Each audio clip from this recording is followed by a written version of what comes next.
Baspa supremo और उत्तर प्रदेश की पूर्व मुख्यमंत्री मायावती ने सुप्रीम कोर्ट के आरक्षण पर दिए हालिया फैसले पर अपना पक्ष विस्तार से रखा है। इस दौरान उन्होंने कहा कि इससे राज्यों की सरकार मनमाने ढंग से आरक्षण देंगी। दरअसल आपको बता दें, आरक्षण पर 1 अगस्त 2024 को सुप्रीम कोर्ट के दिए फैसले पर बहुजन समाजवादी पार्टी की मुखिया मायावती ने असहमति जताई है। इस दौरान उन्होंने कहा कि हमारी पार्टी हालिया फैसले से पूरी तरह असहमत है। शीर्ष अदालत ने इससे पहले 2004 में फैसला सुनाया था, तब उन्होंने उप वर्गीकरण की अनुमति नहीं दी थी। अब फैसला पलट दिया है, इससे बहुत दिक्कत होगी। उन्होंने कहा कि केंद्र और राज्य सरकार के बीच टकराव होगा, क्योंकि अब तक यह शक्ति सिर्फ केंद्र सरकार के पास थी, मगर अब राज्यों के पास यह शक्ति आ जाएगी। ऐसे में अब राज्य सरकारें जो जिस वोट बैंक के लाभ दिखेंगी उसे आरक्षण देंगी और इसी तरह SST ST को मिल रहा है आरक्षण खत्म हो जाएगा।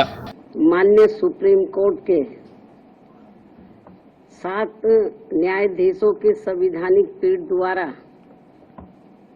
अभी हाल ही में 1 अगस्त 2024 को देश में अनुसूचित जाति व अनुसूचित जनजाति के आरक्षण के संदर्भ में जो एक अति महत्वपूर्ण निर्णय दिया गया है, तो उसके संबंध में अपनी पार्टी की प्रतिक्रिया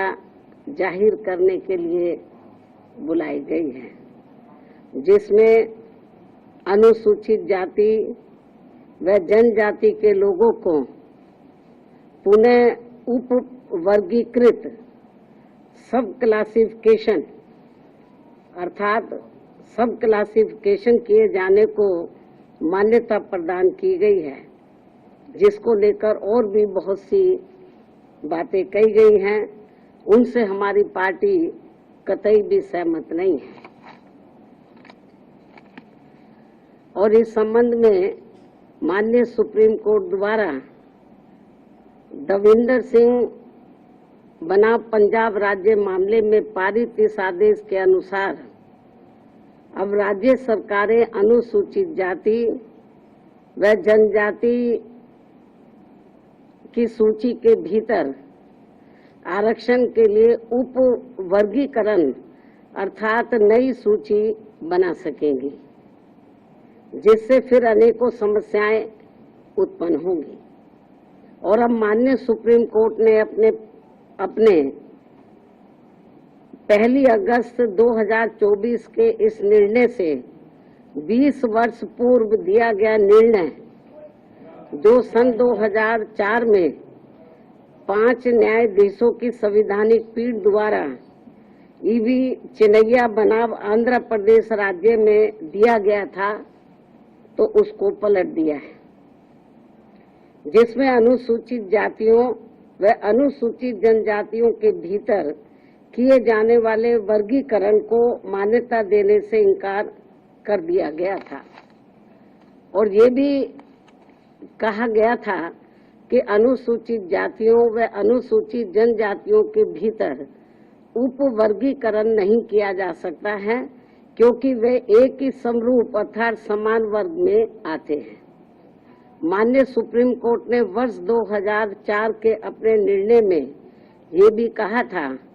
चूंकि अनुसूचित जाति और अनुसूचित जनजातियों के लोगों ने जो अत्याचार सहे हैं वह एक वर्ग और एक समूह के रूप में सहे हैं, तथा यह एक बराबर का वर्ग है, जिसके भीतर किसी भी प्रकार का वर्गीकरण करना उचित नहीं होगा। माननीय सुप्रीम कोर्ट ने अपने 2004 के निर्णय में ये भी कहा था कि अनुसूचित जातियों और अनुसूचित जनजातियों के भीतर किसी भी प्रकार का उप वर्गीकरण भारतीय संविधान की मूल भावना के विपरीत होगा। माननीय सुप्रीम कोर्ट ने अपने वर्ष 2004 के इस निर्णय द्वारा समानता के अधिकार का उल्लंघन करने के कारण आंध्र प्रदेश सरकार द्वारा पारित आंध्र प्रदेश अनुसूचित जाति अधिनियम 2000 को भी रद्द कर दिया था।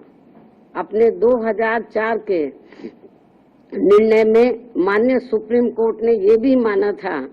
कि ये वर्गीकरण इन जातियों के भीतर अलग अलग व्यवहार करके समानता के अधिकार का उल्लंघन करेगा। और अब माननीय सुप्रीम कोर्ट के 7 जजों की पीठ ने 1 अगस्त 2024 के निर्णय से सन 2004 के निर्णय को पलट दिया है, जबकि इस निर्णय से अनेकों मतभेद उत्पन्न होंगे।